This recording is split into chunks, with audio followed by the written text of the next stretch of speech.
Ini Jumat penghabisan, dan alhamdulillah kita bersyukur tadi dua yang memberikan sambutan, Kiai Mahfud Ashirun, Kiai Munawir. Alhamdulillah silaturahmi itu terjaga. Insya Allah kita jaga terus ke depannya. Dan memang selama perjalanan tugas di Jakarta ini dinamikanya luar biasa. Saya sering cerita, kalau tiap bulan kita jumpa pagi saya cerita apa yang terjadi 1 bulan terakhir, perkembangan 1 bulan terakhir. Selama bertahun-tahun kita silaturahmi terjaga, dan alhamdulillah tantangan yang ada di kota ini itu memang luar biasa. Tapi selalu saya sering merasakan ketika ketemu jalan yang diduga buntu, muncul jalan keluar yang tidak diduga. Berkat doa dari semuanya, doa orang-orang ikhlas yang tidak pernah terlihat, yang tidak pernah interaksi, dan itu benar adanya. Saya banyak sekali kisah-kisah, pengalaman-pengalaman di mana kita sudah merasa tidak ada, ini kita menduga buntu, ternyata muncul jalan-jalan baru. Jadi saya merasa bersyukur bahwa selama ini berjalan bersama diiringi dengan doa dari semua, insya Allah membuat Jakarta maju, warga bahagia dan berkah tempat ini. Insya Allah ini bisa diteruskan. Nah, ini ikhtiar kita bahwa Jakarta tidak boleh jadi kota pinggiran di dunia. Jakarta harus jadi kota contoh untuk dunia. Dan alhamdulillah sekarang mungkin kita tidak menyadari, dunia menonton Jakarta, belajar dari Jakarta soal perubahan transportasi di kota ini. Dan itu betul, bukan sesuatu yang kita, kalau mau dicontoh itu bukan kita yang bilang, mereka yang bilang. Jadi Jakarta jadi contoh kota dengan perubahan transportasi terbesar di dunia, itu Jakarta. Dari sehari cuma 350.000 orang kendaraan umum, sekarang sudah sampai 1 juta naik kendaraan umum dalam waktu 3 tahun. Lompat dari kendaraan umum hanya men-cover 40% wilayah, sekarang 90% wilayah Jakarta tercover kendaraan umum. Jadi kenapa itu dilakukan? Insya Allah kalau itu terus, polusi di Jakarta akan turun. Mudah-mudahan nanti kemacetan di Jakarta juga akan turun. Tapi tadi ceritakan, alhamdulillah kita bertahap yang dilakukan. Saya mau terusin yang diceritakan oleh Pak Munawir, yang namanya ruang limpah sungai di sana. Itu memang barang baru pertama kali ada di Indonesia. Tempat dimana kalau musim hujan nampung air, kalau musimnya airnya turun, tempat untuk warga bermain. Jadi tempat itu bukan waduk isinya berair terus. Itu adalah tempat kalau air lagi naik dia nampung, kalau air lagi turun dia tempat untuk semua orang main. Kalau tidak mubazir tempat itu, kita beli tanah besar-besar, lalu tempat itu kosong tidak dipakai, sementara hujan ekstrim setahun 10-15 kali, sisanya dipakai warga. Nah, ini sebagian dari yang kita lakukan. Tapi saya ingin cerita sedikit. Bertugas jadi gubernur Jakarta itu berat. Beratnya bukan karena pekerjaan. Kalau pekerjaan saya tidak, insya Allah tidak berat. Beratnya begini Pak, ini yang mungkin tidak banyak yang merasakan, tapi saya merasakan. Kemanapun pergi, selalu berjumpa dengan orang yang mengatakan, saya mendoakan antum tiap malam mulai 2016. Di situ beratnya.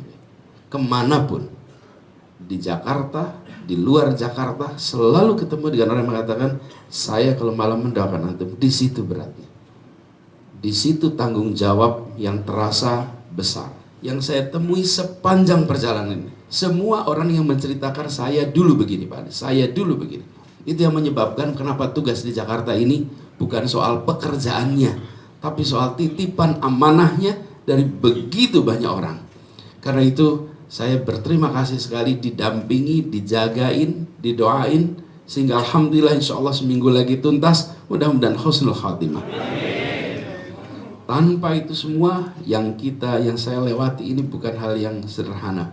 Dan ini sekalian saya rasakan sekali, para ulama, para kiai, para habaib, perjalanan yang 5 tahun tidak menjadi perjalanan yang panjang, tapi terasa seperti berjalan dengan cepat. Dan ada 2 tahun di mana itu dihabiskan untuk menghadapi COVID. Kita semua merasakan itu dan alhamdulillah ini sudah lewat. Mudah-mudahan ini semua nanti berujung dengan kebaikan. Oke, kita ini, saya bilang ini bukan tipe Nabi Khidir. Kita ini tipe Nabi Musa. Kejadian dulu baru tahu hikmah.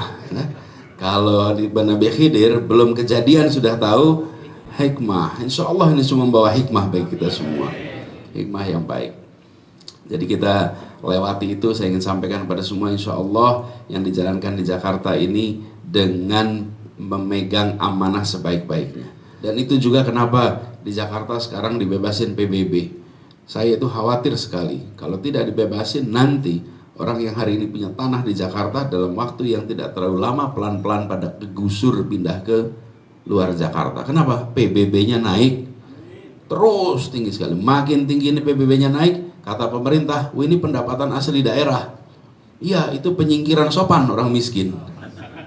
Penyingkiran sopan dengan cara PBB tinggi ini pelan-pelan pada pindah tuh. Di tahun 2020 saja ada 200.000 penduduk Jakarta yang keluar. Dalam 1 tahun sekian. Rumah itu kebutuhan hidup, bukan kegiatan produksi. Yang dipajak itu kegiatan produksi. Yang menghasilkan baru dikasih pajak. Kalau tidak menghasilkan kenapa dikasih pajak? Habis orang. Sekarang pemerintahnya aja menghilangkan pajak PBB yang membebani bagi rakyatnya. Nah, alhamdulillah sekarang ini di Jakarta cuma 15% rumah yang bayar pajak. 85% rumah di Jakarta tidak bayar PBB lagi. Kalau bilang 85% kira-kira siapa itu? 85% kita inilah. Kita ini tinggal 15%. Siapa 15% itu? Nilai rumahnya yang harganya tinggi. Itu pun masih dibatasin. 60 meter pertama 0. Karena sebagai manusia semua membutuhkan tempat untuk tinggal, tidak boleh dipajakin.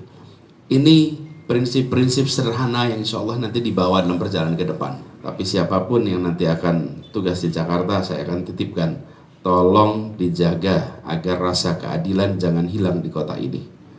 Saya kemarin ketemu dengan para lurah, seluruh camat. Pesan saya mereka satu, jangan berhenti membela yang kecil, jangan berhenti membela yang miskin. Karena di Jakarta ini pemerintah hadir untuk membela yang kecil. Kalau yang besar-besar bisa nelpon siapa saja. Yang kecil-kecil itu tidak bisa minta tolong kalau pemerintah tidak menolong. Pegang itu sebagai pegangan. Itu pesan untuk para lurah, para camat pada saat kita jumpa kemarin.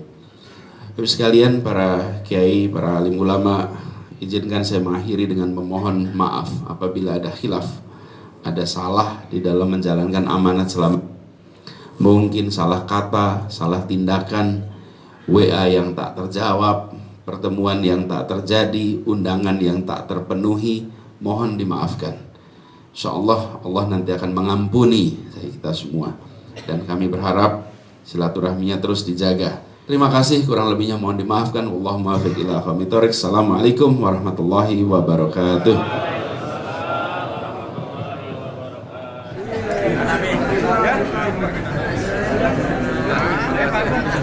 Terima kasih.